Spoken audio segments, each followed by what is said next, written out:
You're listening to the Hazard Ground Podcast, with service members from across the military sharing their stories of combat and survival. And now, here's your host, Mark Zeno. Welcome into the Hazard Ground Podcast. We thank you so much for being part of the show and joining us each week. Before we pick up with this week's episode, reminder, our website is up and running, hazardground.com. Also, make sure you guys get on iTunes, leave us a rating or review, or wherever you're listening to it, whether it be Spotify, iTunes, Google Play, Stitcher Radio, whatever it is. Leave us a rating and a review there. Those things really help us. Not only do we enjoy the feedback and hearing from you guys what you like and don't like, but it also helps grow the show and continue to gain popularity so we can get bigger and better guests and tell you guys better stories. So we certainly appreciate your involvement. It doesn't have to be a long, drawn-out review, just something quick and short that lets us know that you guys are listening and that you're enjoying what we're doing. Okay, this week's episode is a continuation of last week from Ryan Pitt's Medal of Honor recipient. When we last left off, he had just begun his battle in Afghanistan at his small combat outpost, and we complete Ryan Pitt's story this week on the Hazard Ground Podcast. Okay, so you got a tourniquet on your leg. It's you, Bogar, and who else is left at OP Topside at this point who's still alive? So there were 9 of us originally. At this point, there's Bogar, Gobble's wounded but still alive. Tyler Stafford's wounded but still alive. Fruit Rainey, Jonathan Ayers, Chris McKeag, and Matt Phillips is still alive at that point. Okay. At this point, only Gunner's Willing had been killed. Okay. And so what are you trying to accomplish right now with what's around you? What's kind of the immediate objective for you outside of, laying fire back at the enemy, but what else are you trying to accomplish? You talking about me personally? No, I mean as a collective group at the OP, but both you personally and everybody involved. I think everybody involved was doing the best they could to repel the assault. I mean, they had come in close. They had both set up, at a distance and elevation, but they had also moved into the village. But you could see the enemy fighters with your own eyes? I couldn't see them from where I was at, but the guys like Ayers and Pruitt and them, they could see them, 75, 100 meters away. McKeag talked about one guy running up on the wire and trying to breach the wire. The guys down in the village could see him. One of our guys, Hector Chavez, they had tried to neutralize our mortar pit and did, but they were climbing trees to try and shoot down over the walls that were right around our perimeter. They were inside buildings, right inside the village. Up at the OP, we knew when we took hand grenades that they had moved into this. There was this dead space just to the north that they had moved into this little stream bed. So they were probably within 15, 20 meters of us. I'm visualizing this, and I need a change of underwear. How are you guys right now not fearing being overrun, or are you? No, I think everybody was well aware that that's what they wanted to do, or at least that was our understanding. I don't know if there was time to be afraid. I think it was just everybody was well aware of that reality, and it was fighting back with, everything. Everything these guys had. So what happens next? After Bogart put the tourniquet on, I never been in a fight where anybody that was wounded had to fight back. Where there wasn't enough guys, or we felt like we had enough of the upper hand to hold on. And I kind of sat there for a minute thinking okay, I guess I'm out of this thing. I can't stand up. What am I going to be able to do? And Tyler Stafford called in at that point. He had been wounded. He had taken shrapnel to his stomach and elsewhere. And he had told me that, as Matthew Phillips was fighting back on the northern side, kind of by himself, he had prepared to throw a hand grenade back at the enemy, and he had been killed by an incoming RPG. And then Stafford had told me that the enemy was throwing hand grenades. And, just hearing that Phillips had just been killed and that, the enemy was in the hand grenade rage. At that point, I got pissed off. In one sense, that Phillips had just been killed, but that they felt that they could come in that close, I guess, and get away with it. And I remember thinking, well, if we're within hand grenade range for them, they're within hand grenade range for us. And so I crawled out of the position back to the northern position, and we had a bunch of hand grenades in there, and I started cooking off hand grenades and throwing them into the dead space. to try and push the enemy out of there. Let me ask you, when you crawled back real quick, was it painful? You weren't feeling anything at this point? No, I couldn't feel anything. Okay. I just No, didn't know how much of a struggle that was for you to get across to the other side of the outpost. I mean, just hard because it was like high crawling without using your legs. I could only use my upper body. Right. Okay. But at that point, my legs just felt like they were asleep. And so you're cooking these grenades off, and for the civilians listening, basically you pulled the pin, let the key come off, and you're holding a live grenade in your hand for a couple of seconds before you actually throw it. So just for the civilians who don't understand what that means, it's shortening the time to detonation, which is a scary proposition. Yeah, I mean, people have said that, but at the time, I mean, for anybody that's been in combat, the crazy thing would not be to do the things that people think are crazy. Sure. It was what just needed to be done. It was what we had been trained to do. Granted, it was interesting. I had not thrown a hand grenade since like basic training, like 5 years earlier. And at that point, 5 years earlier. And I had remembered, part of the grenade qualification was clearing a bunker and pull the pin, let the spoon come off, cook it off, and then throw it. And it was, I think for all of us in those moments, it was in all this chaos of just, that was the quality of our training, was just falling back, and it just became instinctual of thinking, okay, these are the resources that I have. These are the weapons and tools at my disposal. Okay, how do I use them? Maybe not in the way that we would normally use them. And for those wondering as well who are civilians listening, the other premise in cooking off the grenade is it doesn't give them time to throw it back. If you're that close, it takes the grenade, what's the lag time? 6-7 seconds? I think it's 5 seconds. Is it 5? Okay, yeah. Believe me, that's a long time for you to throw a grenade 10 yards, someone pick it up and at least throw it back up in the air so it doesn't explode in their face. So that's the other premise behind doing that. How effective was it? I can't say with any level of honesty. I mean, Really? We didn't take any more hand grenades out of that stream bed. So, I mean, that was my intent, right? Is I wanted to throw them so that they couldn't throw them back. I had thrown the hand grenades that I could, and didn't want to exhaust them all. And so just like everybody else, it became, okay, what's the next thing I can do to contribute? And we had a 240 in that position. Now, I'm not a 240 gunner. I'm a 13 Fox, but we'd all been cross trained, and so I put the 240 into action. And for me, the enemy was so close and their fire was so accurate that what I first did was I started blind firing over the top of the sandbags. I was going to say, how could you stand up? Well, I couldn't. I pulled my right leg up into like I was kneeling on my left. I kept my left knee down. I pulled my right leg up with my hands, and then pull myself up on the sandbags. I'd start blind firing over the top, and then I'd pop up and start trying to engage. But I kept running into the issue that it was, all the rounds were in an ammo bag. It's a crew served weapon. It was just me, and it kept malfunctioning because the rounds would get taut and wouldn't feed anymore. So I have to pull it back down, correct the malfunction, and then, repeat the process back over again. Do you have any idea at this point what's going on at the main base, like how much trouble they're in? Or you were too engaged in what you were doing to even be aware? I mean, you could tell just by the volume of fire coming in. Sure. That, everybody was in the same situation we were.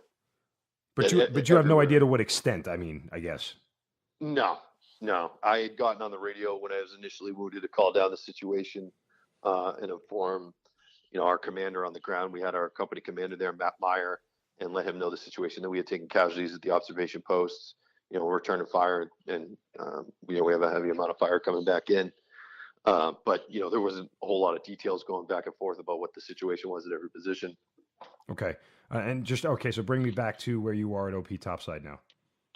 Yeah, so I'm in the northern fighting position. I'm using the 240, and I was doing this for a little while, and Pruitt's managing, running around behind me, and at one point, I just remember Lieutenant Brostrom just popped up next to me, popped his head up over the sandbags next to me, and scared the hell out of me. Had this big grin on his face, and was asking me where the enemy was, and I was right down there, all along the eastern flank. And he just jumped in the fight. And I remember just feeling this huge sense of relief that we have this other able-bodied, healthy senior leader to help take control of the observation post, because I wasn't really in any condition to be running it. And, it wasn't until later that I learned that he had made this mad dash from the vehicle patrol base to the observation post. And he had run over to our, I believe it was second squad, and, I'd asked for volunteers, and this kid, Jason Hovader, raised his hand and said, yep, but I'll go with you. And the two of them just ran, through the center of the village. I'm sure they ran. The vision I have in my head is when, can't remember what the lieutenant's name was, but in Bastogne, when the lieutenant runs right through the middle of the village during the assault to link up with the guys on the other side. And, the Germans are just totally caught off guard. Can't believe they don't even shoot him because they can't believe this guy's doing it. That's the vision I have with the enemy, of just Hovader and Brostrom just running over open ground, completely exposed, just sprinting the whole way to try and come and reinforce the observation post. It must have been just a huge emotional lift when they actually got there, though. It was. I think it was for everybody. He immediately started moving, stuff around. I continued to do what I could on the 240 as he assessed the situation. He had linked up with Pruitt. At one time, I turned around and Pruitt had come to me and needed. It said, Lieutenant Brostrom needs the 240, and gave it right to him. We switched out weapons. He gave me an M4 with a 203. And it was a huge emotional lift, but at the same time, saying it was amazing the trust that we all had in each other, that, there was never any concern for any of us that the guys in the other fighting positions weren't given everything they had. And, when Pruitt asked for the 240, and I'm not even, I wasn't even asking where Lieutenant Brostrom wanted it, just he wants to take it, fine, then he's got something to do with it, and then just give it up. And everybody's just chipping in, chucking ammo wherever they needed to. All right. So how many people are now at OP Topside who are in the fight and alive? In the fight and alive, there's Bogar, Ayers, McKeag, Pruitt, Hovader, Brostrom, and myself. All right. So you've increased your position at this point. Yeah, and Stafford and Gobble are still wounded. And Brostrom's, he's taken that, and I've just got the M4 with the 203. So at this point, I switched over to the radio, as a forward observer. At some point in the beginning, I talked to Matt Meyer about targets, and we had pre-planned targets out there and trying to use the 155s. At this point, they had targeted we had brought a 120 and a 60 with us, 60 millimeter mortar. And at this point, they had actually pushed our mortar team out of the mortar pit because they had gotten an RPG in there into the 120 rounds. And they had to vacate that position, for fear that they were going to start cooking off. Wow. And they couldn't hold that position anymore. So I got back on the radio with Matt Meyer and started trying to work on targets, work on trying to get the 60 into action. Because, just for the listeners or those that, are familiar with it, danger close for a 155, 600 meters. It was 200 meters for a 60. And, knowing our mortar team, and we had spent, the entire deployment together, and I shot dozens of missions with these guys and other mortar teams, that they were all so incredibly competent that I would have walked that round right into, within the casualty radius of it. Well, but let me ask you, because you guys were so close to where the enemy was, weren't you also putting yourselves at risk by calling in the artillery? Yeah, we had used it. It was further out. We were trying to hit their positions that were higher and further, Okay. there's the 4-5 fire positions. So you are rounds starting to come in from artillery now at this point, or no? You guys are still. They were right off the bat firing on our pre-planned targets, and then we were starting to try and move them around. Okay, gotcha. And for those, again, civilians not listening, with artillery, you can kind of walk guys in if they're too far. If they're 50 meters too far to the north, you can kind of walk them in and let them know, hey, you need to come back south, and so you basically get close enough to your target to hit them. The old hand grenades and horseshoes kind of is for civilians listening, good enough in the artillery world sometimes. Doesn't have to be a direct hit for it to be effective. Okay, so I'm just getting kind of mentally caught up here. You have the 203 grenade launcher. You're calling in for fire support. What else is happening? It's still just everybody's fighting around it. And for a while, it seemed the same. The whole OP's just return fire out. Everything's unbelievably chaotic. But then after a while, it felt quiet. How long are you in the fight now at this point? I Could you estimate? 30, 45 minutes maybe. That seems like a freaking eternity, bro.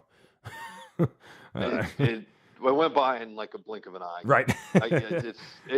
I base everything off, like, I know when it started, I know when I was evacuated, and it's somewhere in between there. Gotcha. Okay. Yeah, just 30 minutes of firefight is a long time to keep yourself alive. Sometimes it doesn't last that long, and bad things happen. All right, so you're at it, and it finally gets quiet for a moment. Do you know why it gets quiet, or? Yeah, everybody had been killed or forced to fall back. For the enemy or for you guys? For us. Okay. For our guys. It was at that point I didn't want to yell out and asking if anybody was around, and give the enemy the opportunity to figure out that if I am the only one left there, they'll know it too. And so I crawled around. I looked down onto the lower terrace where Lieutenant Brosham had set up, and I could see our guys down there not moving. And I crawl by and I look at the crow's nest to the east, and I look up in there and nobody's moving up there. And I get the southern position and there's no one there. At this point, I crawled back to the north and sat myself up against the back wall. And freaking out in my head, realizing that, like, I'm the only person left here. I'm wounded. I can't go anywhere. And I get on the radio and I call down to Matt Meyer and let him know that everybody's either dead or had to fall back, and that they need to send somebody or the position is going to fall. And at this point, the enemy was so close that everybody listened on the radio down at the vehicle patrol base could hear the enemy talking over my radio. And Matt Meyer came back and told me, "Hey, there's no one else. There's no one we can send. Like, we don't have anybody to send down here right now." And okay, Roger. And at that point, in my mind, I'm sitting there thinking of, how is this going to play out? It felt like an hour, but it was probably just a second or two. And I'd seen those horrible videos, or heard about them, about people, getting captured and decapitated.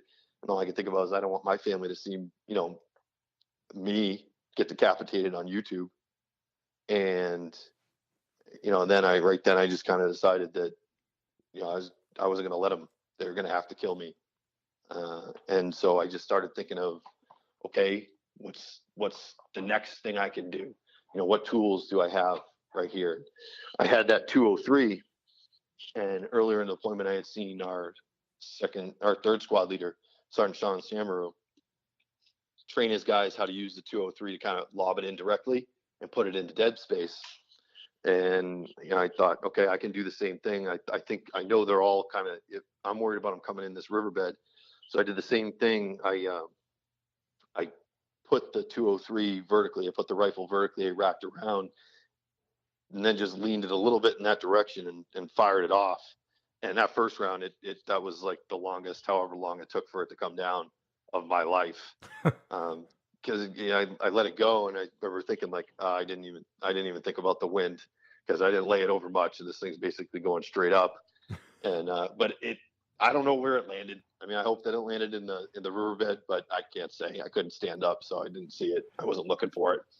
Let me ask you real quick. In that time where you're crawling back and forth and you're seeing everybody either wounded or dead around you, are you still being fired upon, or is there a moment of quiet? Is this in the moment of quiet? Moment in quiet from RPGs, but they were still shooting small arms. Okay. Yeah, there was the whole everybody was shooting at us. It was still going on. They had tapered off on the RPGs in the beginning. And you mentioned that you had a moment of you didn't say fear, but you realized kind of that this is a bad position that you're in. Is it fair to characterize that you were afraid at any point? And I'm not trying to lead you down that road per se, but you seem to have such resolve and trust in the training and everything else. I understand that, but at some point you're still a human. So I guess I'm just wondering what your mental state was. Yeah, in that first moment when I got back and sat down, I was afraid. I thought about it. I was just because it was just me. I couldn't stand. I wasn't going to be much of any sort of physical resistance, or at least, as much as I would have liked to have been. And, all I could think is if they come in here, I'm going to get captured. And I did not want that. Like once I, kind of resolved myself that, nope, I'm not going to give them the opportunity. They're going to have to kill me. I'm not going to let them. Okay. And after that, it was like a moment of clarity of just, all right, this is what I'm doing. You begin to start lobbing, I guess, grenades straight overhead, afraid that they're not going to fall back in your lap. But, that first one hit, and then you just continue that for how long? Couldn't tell you. Probably for all the 203 rounds I had. I don't remember how many I had. I just kept doing it. And until I thought I had done a good job, I guess. And then I just started thinking, okay, what's the next thing I can do? I got on the radio and tried again to walk the 60s in, because I was going to walk the 60s into that riverbed. But the mortar team, they couldn't get to the mortar. They just, every time they try to make a run for it, they'd be lit up. And I know that they made every effort they could, and if they could have gotten there, they would have. And then, okay, fine. I got on the radio next and thought, okay, maybe our first squad at the traffic control point can see the OP, and maybe they can lay down a barrage of fire. And so I got on the radio and asked, anybody at OP at the traffic control point, this is 9-2, and my buddy Brian Hissong, who's the team leader over there, got on the radio and I said, hey, if you can see my position, I need you to start firing right over the tops of the sandbags. And Roger and those guys immediately did. They started laying down this blanket of fire right over the top of the sandbags. And I just kind of sat there waiting with my gun in my lap, waiting to, for an enemy to come in. Could you see the rounds going over? I mean, these Hesco bastions are what, 4 feet high at this time? I mean, these rounds are pretty close to you flying over your head. No, we didn't have any Hescos up there. This was just like, okay, sandbags, and they were probably a little bit taller than I was sitting down. And I couldn't see the rounds, but it wasn't that far. But I mean, I trusted those guys. I was in a covered position. I mean, the alternative was much worse. So the rounds start to go over and help kind of lay some suppressive fire down. What's going on elsewhere that's going to come and help you out here? Because you don't end up there alone the whole time, do you? No. So when I had called down to Matt Meyer and everybody had heard the enemy over my radio, and had heard nobody was coming for me or could come for me, at our 3rd squad gun truck there was this specialist, Jacob Sones, heard that and immediately was like, we're going, I got to go get him. Like, I'm going. And Israel Garcia, his team leader, went with them, and they ran to the traffic control point. Again, this is this mad dash across open ground. They might have been able to stop at one fighting position in between, but they're basically covering open ground in the center of, you want to call our entire unit, this target. They're in the bullseye, and they make it to the traffic control point and say that they're going up to the OP to reinforce and save me. And at that point, Sergeant Samaru says, okay, you're not going alone. And him and Mike Denton, this saw gunner, they all team up and they make their way using the terraces to the best of their ability. And as they come up on the OP, Samaru can see a guy standing on a rock to the north there, shooting down to the OP, and he shoots him, and they move in. At this point, I had no idea they were coming, because I'd put the radio down after they said nobody was coming. There's no reason to listen to the radio. I'm just going to sit here and put all my attention to fighting the enemy. And I could hear yelling, but it was in English. And I just remember just the greatest sense of relief I've ever felt in my life, knowing that reinforcements had come up there. And they come in, and Sones comes to that northern fighting position and can see me, and I could tell he's taken a little back at first, seeing how the nature of my wounds. Well, I wanted to ask you real quick about that. Like, I mean, you've been losing blood for a while now. I mean, are you starting to fade in consciousness or what? I was starting to get pretty uncomfortable with the tourniquet on my leg, with I don't know whether it was the blood not able to go down. I had taken shrapnel in my backside, so I don't know if it was, sitting on that. But the pain had started to kind of set in, and I was feeling tired. I wasn't sleepy yet. But I was feeling pretty drained, and they were a sight for sore eyes, to say the least. So Sohn sees you and he's kind of taken back. Go ahead, continue. And he starts to treat me. And, at this time, Denton and Samaru, we've been in the fight for a while now. I think around now we've been in over an hour. And, everybody's running low on ammo. And so they start searching our casualties for ammo. And, they're checking our guys. And one story that's always stuck out with me is Hovader was Denton's best friend. And Denton had to search him for ammo. And, he searched his dead body. He looked at him and he told him he loved him. And then he went on and, collected more ammo and, just prepared to continue to fight. And you saw that whole thing happen? I didn't see it. I learned about it afterwards. Okay. All right. Denton told me about it afterwards. And, him and Sam were doing that, and Garcia's pulling security, and Soames is trying to treat me. And at some point in there, not long after they had gotten there, there was another volley of rocket-propelled grenades came in and hit everybody. Soames is wounded. Sammer was hit pretty good. Denton was hit. Garcia was mortally wounded in that volley, and he went down in the middle of the observation posts. Soames crawled to the southern position where Denton and Sammer were to try and get treatment. And I was following him and came across Garcia and tried to hold his hand and talk to him. And I could tell from his wounds that I wasn't going to be able to do anything, that I couldn't save him. And so I guess tried to comfort him. And there's not much you can do, I guess, there. I tried to make him comfortable as best I could. And, he asked me to tell his wife and his family that he loved him. And I told him that I would. And I crawled back to the southern position with Denton and Samaru and Soames. And Samaru asked where Garcia was, and I told him, and they brought him in there. And, we're all pretty seriously wounded. Denton's the only one still able to pull security. And, there's just all these incredible moments that just stick out in my mind of the things that the guys did that day.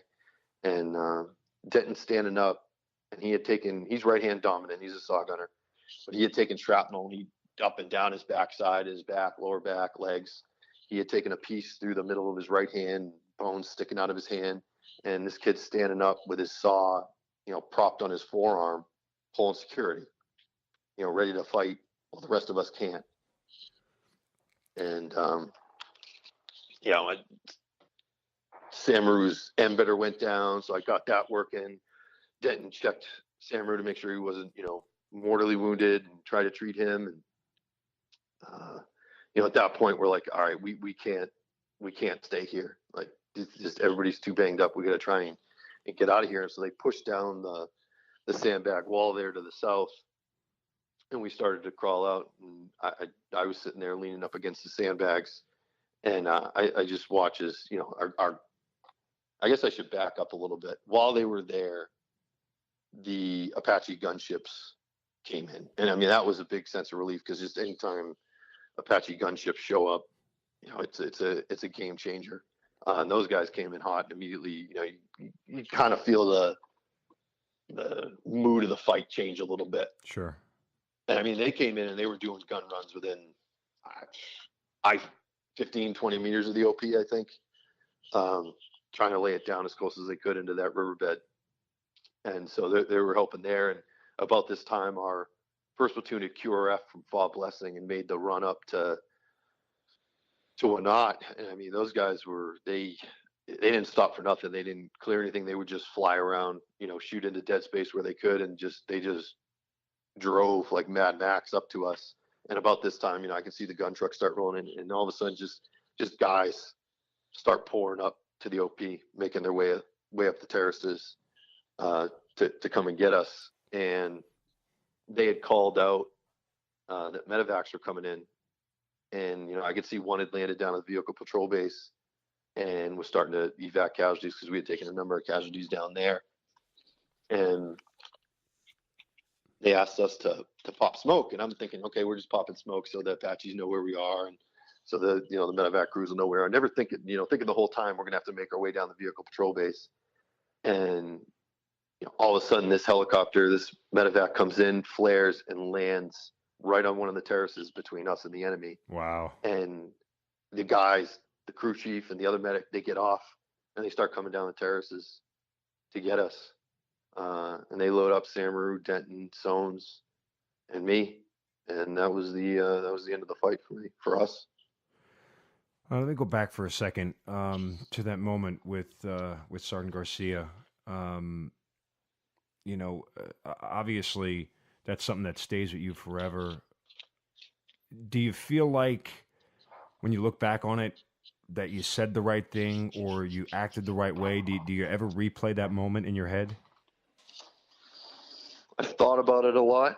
I guess I don't think about, if there's anything else that I could do.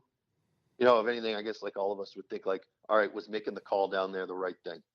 Was it fair that basically he traded his life for mine? Or, could I have, maybe the position wouldn't have been overrun and I could have just held on, with the support and the trucks were coming and the Apaches had showed up. That, did that even have to happen? I guess that's where my mind's gone on that. No, that's fair. And Ryan, if it's worth anything, we've had plenty of people on the podcast who have weighed similar decisions like that and have had to live with the same sort of situation.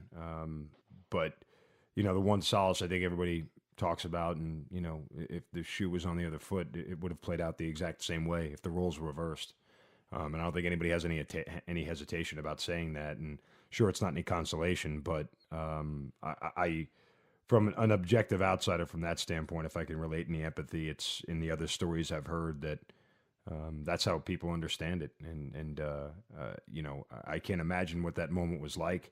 And the fact that you relate it, so eloquently is beautiful for our listeners. But, it's, I don't know how to adequately describe it, I guess, but I just, I appreciate you sharing that with us. I think all those guys were being exactly who they were. One of the guys that was killed, Jonathan Ayers, he was in that machine gun nest that we called it the crow's nest there. He was on the machine gun and he had taken a round to the helmet and knocked him down, earlier on in the fight. And he got right back up on that gun. And he knew that, if they'd hit him in the helmet once, they could do it again. And, the next one, it killed him. They got him. And I think about that. I think about Garcia. I think about those guys. And it wasn't anyone else's decision to make for them. And, I know I wrestled with it a long time afterwards, because after the fight, we lost 9 guys that day. Sergio Abad, Jonathan Ayers, Jason Bogar, Jonathan Brostrom, Israel Garcia, Jason Hovader, Matthew Phillips, Pruitt Rainey, and Gunners Willing. Just that those guys made a sacrifice, and that, if the shoe was on the other foot, I wouldn't want them to blame themselves or suffer anything for it. That if anything, we all owe it to them to live lives worthy of their sacrifice and make the most of it, and not punish ourselves. That's fair. Again, it's the same thing that a lot of other people have echoed. When you go back and you replay this and you talk about it, do you ever come up with something new? Do you ever realize that maybe things could have happened or would have happened a different way if X or Y happened? I mean, how much or how difficult is it to retell this story and not have that happen? I did that for a while, maybe the first few years, probably longer. But I felt like it was a useless exercise to think about what could have gone differently, because I can't go back in time. Right. I can't change anything. And that what happened. And, I think that those guys, if they had to choose between sacrificing their lives or not, or one of our lives for theirs, they'd choose to sacrifice their lives for us. And I consider myself lucky that I actually got to know men like that, because how many people are tested like that? And I guess I just try to think like like I said before, we owe it to them to make the most of the gift they gave us. Because I look at it like I'm living on borrowed time. I didn't have a wife, I didn't have kids at that point in time, but I do now, and a lot of us do, and a lot of us do because of the sacrifices that those guys made, and that's a gift that they gave to us that I never want to forget where it came from. And I want my kids to grow up, and they'll never be able to fully appreciate unless they experience the military on their own, and hope to God they never experience something like that. But I think it's the only way you can, where I want them to understand that everything they have is because of guys guys they never knew made a sacrifice greater than they could possibly ever understand.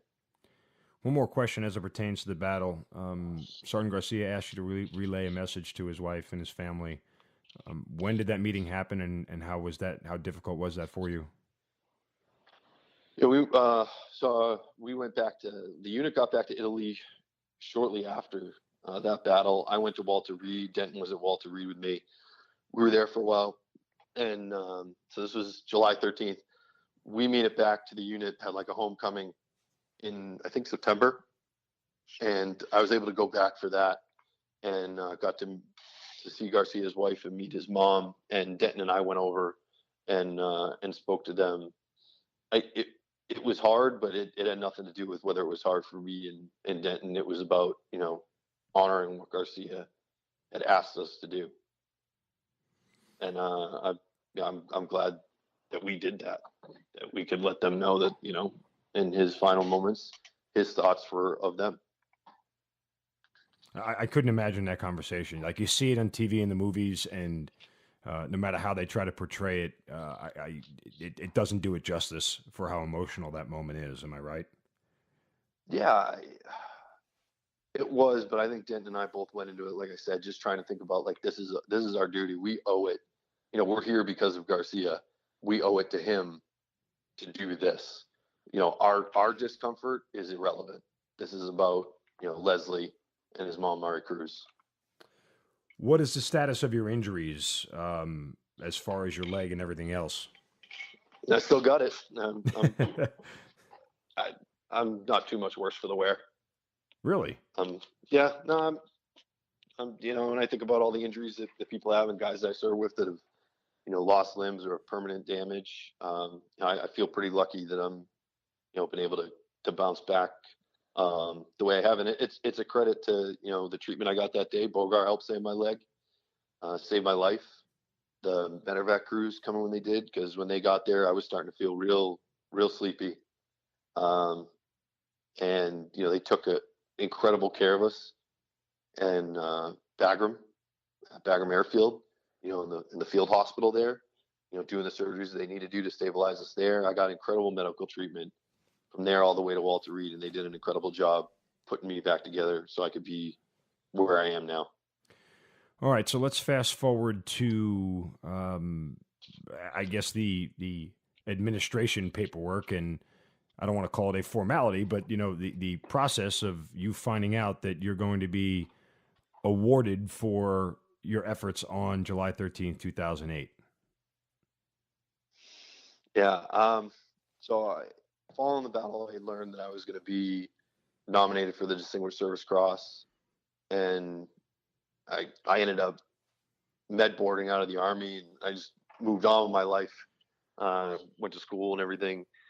And I had heard along the way, I'd stayed in touch. A battalion commander had kept me posted, company commander had kept me posted, and had heard somewhere along the way, but it always felt like rumors, like, hey, it's going to be upgraded. Kyle White was in first platoon. He was the one I had mentioned earlier from the November 9th ambush, who was also nominated for the Medal of Honor. And he had told me when he had gotten his call, and that he was actually going to receive it. And they were, he was going through the process of, all the preparations that go into that. And he was actually at the Pentagon doing his visits.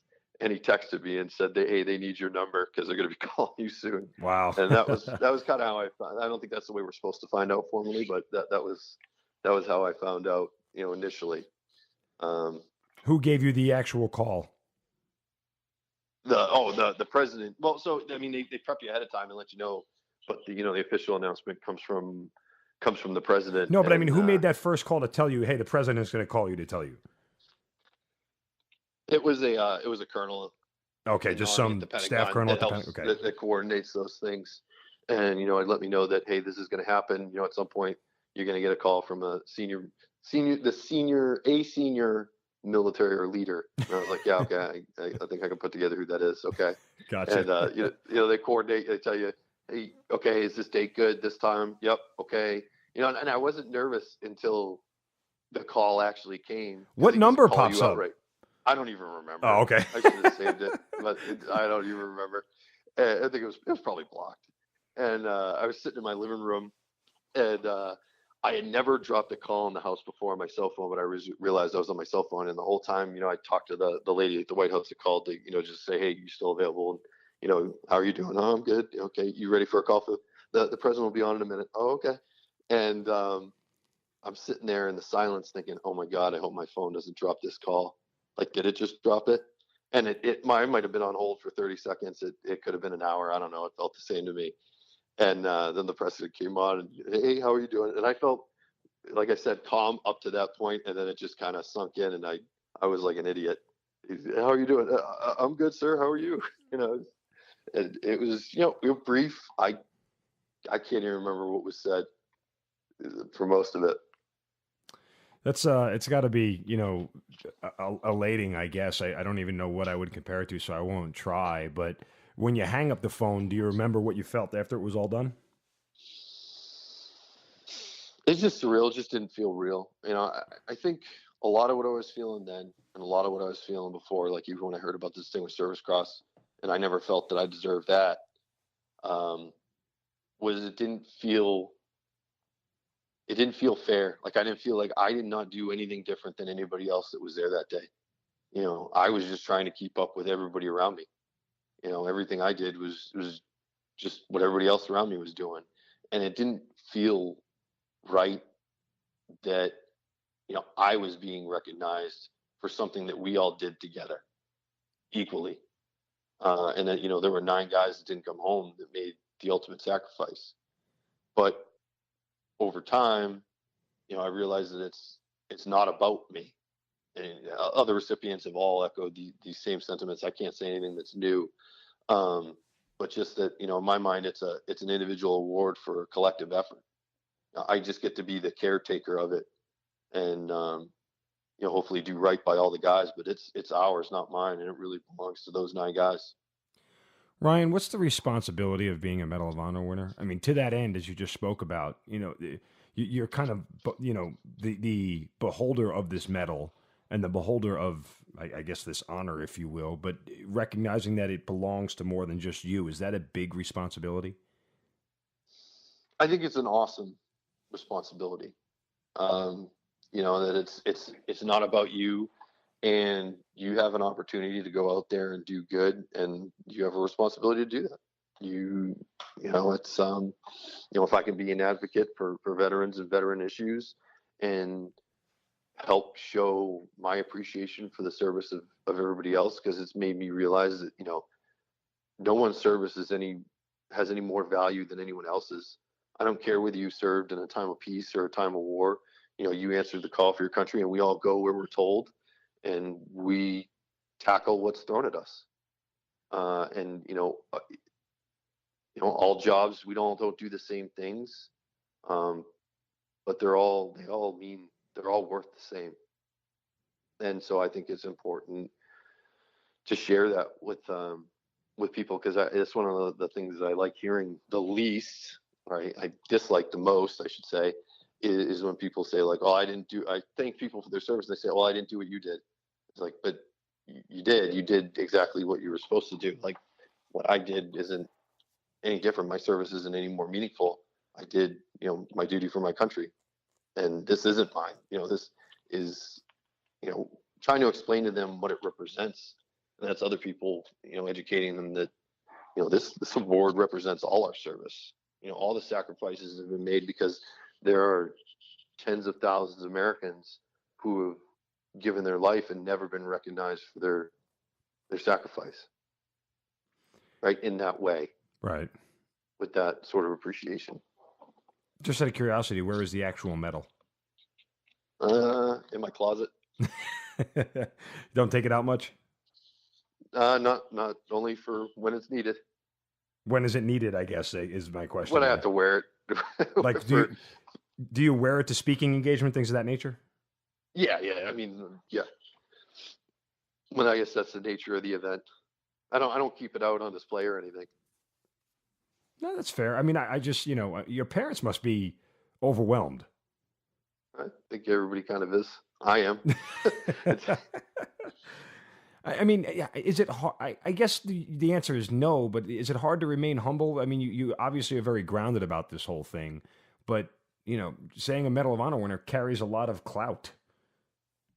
I think it would be easy. I see how it would be easy. I always try to keep myself in check, and my wife certainly helps with that as well. I don't get any special treatment at home, but She's the Medal of Honor winner at home. yeah, but just always trying to remember that this was a team effort. Like, you're not special. Your service wasn't special. You did your duty for your country. Um, yeah, I guess part of it too is you don't. I guess it's a benefit of just the military experience. From you don't get to hang your hat on what you did. You know, keep driving on. You got to keep doing other good things. You look back on your military career. I would guess it's not defined by by the Medal of Honor, but what is it defined by? The relationships with the guys that I served with, um, just the things that we did together, and the incredible things that I got to see them do. That have just, it's still like always just constant lessons. Thinking back on what I saw them do, and just it's humbling, right? To kind of see, for me, what we can accomplish when we put aside our differences and focus on a common goal. And really, that, like, yeah, it's okay that we're all different. It's good, right? Our platoon was made up of all sorts of different people, different religions, different backgrounds, um, but that didn't keep us from all loving each other and doing some amazing things by working together. Do you think if you hadn't been medically discharged, you'd still be in? If I hadn't been wounded so badly, I mean, if I could have still done what I wanted to do, yeah, I'd still be in. I mean, that was the plan before I got wounded. So I does was that mean you actually, miss it? every day, all the time. I loved it. It was a camaraderie. I mean, that's the thing I think most of us say we miss the most. It's just that sort of brotherhood and trust, and having people that that have your back no matter what. And they have your back so much that they'll tell you when you're messing up. You know what I mean? That's not Right. always a comfortable conversation to say, but you knew exactly where you stood. But you could also be, yourself. I think back, and Pruitt Rainey, I mentioned him. Like, he was this big, wrestler kid, but he was like a big teddy bear. He liked to listen to Britney Spears and Justin Timberlake, and it That's just seemed awesome. weird, and we'd all poke fun. But it was cool that everybody just could feel so comfortable just being exactly who they were with us, and it didn't matter. No one cared. What's great about the military, I've always said, it's the one business, I think, in America, the one occupation where being part of something bigger than yourself is easiest. Like, if you think about normal business, professional athletics, movie stars, whatever it is, the goal in all those industries is to be the biggest, right? And if you're not the biggest, you're fighting to be the biggest. But in the military, being part of something bigger than yourself is actually the biggest comfort. Yeah, I mean, I always just think about it like it's just that no one person is bigger than the team. No one person is more important than what we're all trying to do together. Um, and I just kind of love that sort of, I guess, altruism. Last question. Is life normal again, being a Medal of Honor winner, or is life never normal because of what you went through? Well, I still cut my own grass and take my trash to the dump, so it's normal in some aspects. Uh, it is. I mean, but you go do those things, and it's another life. But I guess in a way, it's allowed me to stay connected to the military, maybe more so than I would otherwise, because I get to go and interact with service members and veterans, um, and show my appreciation for what they do and have done, and talk about what we've all kind of accomplished together. Well, Ryan, thank you so much for your service. Thank you for sharing your story. You do it with a great amount of grace and humility. I don't feel like I'm talking to royalty or a Medal of Honor winner. You come across as very down to earth, and I think that's refreshing. Not that any Medal of Honor winner has this boastfulness about them per se, but to people who aren't bestowed that honor, it's a little bit. From our end, it's just you're in the presence of something that is very rare. So from that standpoint, it's been a pleasure to talk to you, and I appreciate your honesty and your candor and just your willingness to share it with us. Mark, it's been a pleasure being on. I really appreciate you having me and letting me share the story of our guys and what we did together, because it's really the story of the team. Ryan Pitts, thanks for being part of the Hazard Ground. Thanks, Mark. You've been listening to the Hazard Ground Podcast, hosted by Mark Zeno and produced by Matt Pasquarella. If you have an interesting story to tell and you'd like to be on the show, send us an email at hazardgroundpodcast@gmail.com. And if you like the show, don't forget to subscribe, rate, and review on iTunes. Thanks for listening. We'll see you next time.